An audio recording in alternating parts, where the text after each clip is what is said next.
Hello mga kahalaman!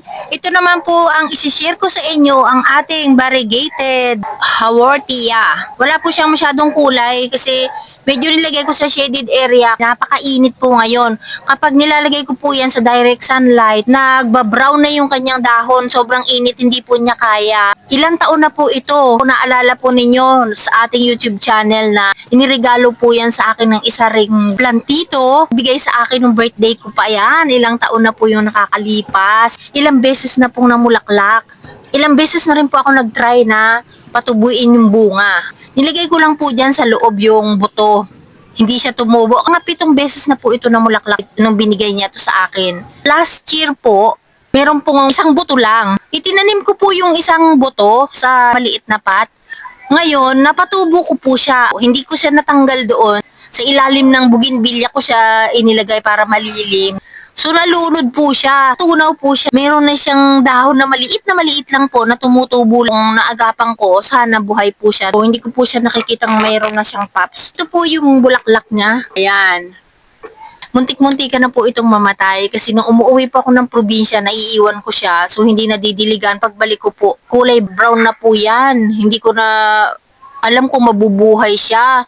Tapos yung ilalim niya nabulok. Kasi po, yung tag-ulan, yung umalis kami, naistakan pala ng tubig dyan tuwing uulan dahil niligay ko po ito sa shaded area. Hindi siya nainitan masyado, kaya nabulok po yung ilalim niya. Ngayon, tinanggal ko po yan, tapos itinaob ko muna siya. Puno niya nasa ibabaw, tapos ito nasa ilalim para ma-air dry ko yung ilalim. Nabulok na po siya. So, ilang dahon natira sa ibabaw. Sabi ko, sana mabuhay. Variegated po ito, kaya lang po, konti lang yung lumabas sa kanya kasi niligay ko po siya sa shaded area. Pero ang tataba po ng dahon niya. Ayan po, ang taba oh. Ang lapad ng dahon niya tsaka ang taba oh. Makapal yan oh. Tingnan po ninyo, makapal yung dahon niya oh. Matataba siya. So talagang nilagay ko to sa shaded area. Iningatan ko siya para mabuhay siya uli. Sa tingin ko nga po, hindi na siya mabubuhay dahil ilang piraso na lang na dahon yun nandito sa ibabaw. Buti na lang po talaga nabuhay mga kahalaman. At ang lapad na po ngayon ng dahon. Oh, tingnan po ninyo kalapad ng dahon. Hindi lang siya masyadong variegated ngayon kasi niligay ko po sa shaded area. Kung lalagay natin to doon sa direct sunlight, kulay yellow yan, binigay sa akin ni Hermie. Ang ganda. Oh, hanggang ngayon po, buhay pa rin siya. Ilang taon na. Basta buhat nung binigay niya to sa akin, talagang inalagaan ko yan. Tapos meron pa siyang binigay sa akin cactus. Andyan pa rin po siya, buhay pa rin. Ayan, oh. Ganda nito, mga kahalaman. Kaya sana po ay maingatan ko uli ito kung mamumunga. Ayan, oh. Kung mapupollinate yung kanyang bulaklak. Sana po, ayan, madami po sana itong magiging buto kung hindi ako naunahan ng ibon at saka ako na-pollinate lahat. Kaso po, isa lang talaga yung naiiwan sa akin. Pero sa isang buto po, may 4 na siyang buto dyan sa loob kapag tuyo na. Ilang beses ko na rin po ito naipakita na namumulaklak ito sa ating mga vlog nung mga nakaraang taon po. Ngayon nagdilig po ako ng mga halaman. Nakita ko siya, sabi ko may update ko nga ang ating mga viewers na makita nila itong ating haworthia noon pa. Oh, lapad po ng dahon niya talaga ngayon mga kahalaman. Ayan oh. 1 inch na po siya dito oh. Mas lalo na po doon sa ilalim. Tapos ang taba niya po oh. Oh.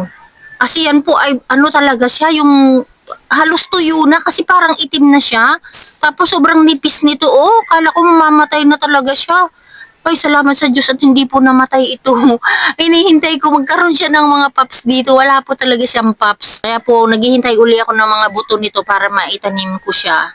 Malalapad talaga yung dahon niya at saka makakapal, oh.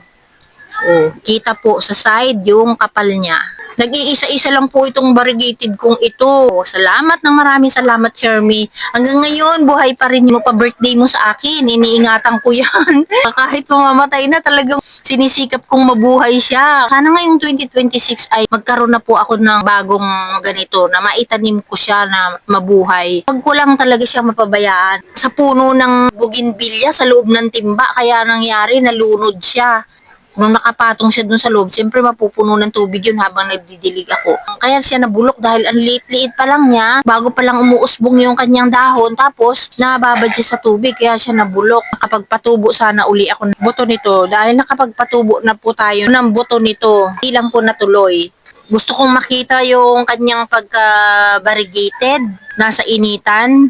nangungulubot naman po yung dahon tapos pumapayat na numinipis. Ay dinilagay ko na lang po muna sa shaded area para maging mataba ang dahon nito.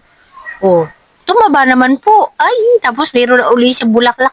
Ay, mga kahalaman, sobrang sipag po nitong mamulaklak. Lagi po itong namumulaklak sa isang taon, parang 2 beses po. Sana po sa susunod na mag-matured yung bulaklak nito ay makapagtanim po ako at mabuhay para po dumami ito. Kasi maganda po ito eh. Mga yellow yung mga guhit-guhit niyan. At saka hindi lang ganito kaliit ang guhit niyan. Halos mapuno po yung kabiyak niya o yung kabuuan niyan. Yung kabiyak niyan ay dilaw. Oh. Kaya po maganda to. Hindi nga lang siya ganun kaganda ngayon kasi sobrang init. Mamili ka. Sa initan, lalabas yung magandang kulay niya. Mga ngayayat, ninipis, magba-brown, halos mamatay. O sa shaded area, mataba. Kunti lang yung pagka-variegated niya. O di doon na ako sa malilim po. Sa shaded area na lang po muna. Saka na lang ilagay sa direct sunlight kapag hindi summer para lumabas yung maganda niyang kulay. So, ayan mga kahalaman ang aking share dito sa ating Haworthia. Maraming po salamat mga kahalaman sa inyong panunood.